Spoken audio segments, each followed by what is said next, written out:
Challenges that the private cloud faces.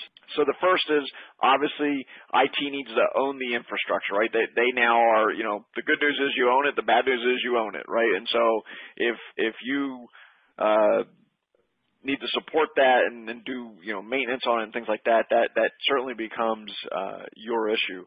And I think a bigger one that I think a lot of IT folks struggle with is you really need to kind of predict growth on some sort of annual, semi-annual basis and understand, okay, a year from now, if I'm going to buy this storage system, will it meet my needs a year from now?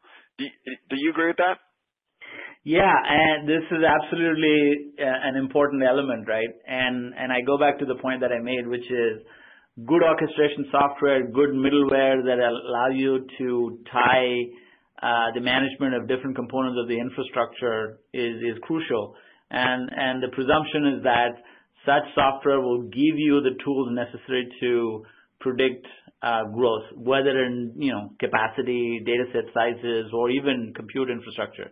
The other important element is that if you have a bursty workload, generally most customers' applications aren't usually bursty, but then there are times of the year where things can get bursty.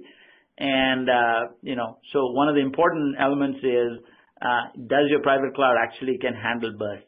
And if it doesn't handle bursts, then you've got a different problem, which means that then you have to provision more to handle the burst. Or if you have the ability to actually burst it in the private or a public cloud, then you can, generally manage that. So there's an element of, yes, I got to predict growth, both on the compute side as well as the sort of data and the storage side.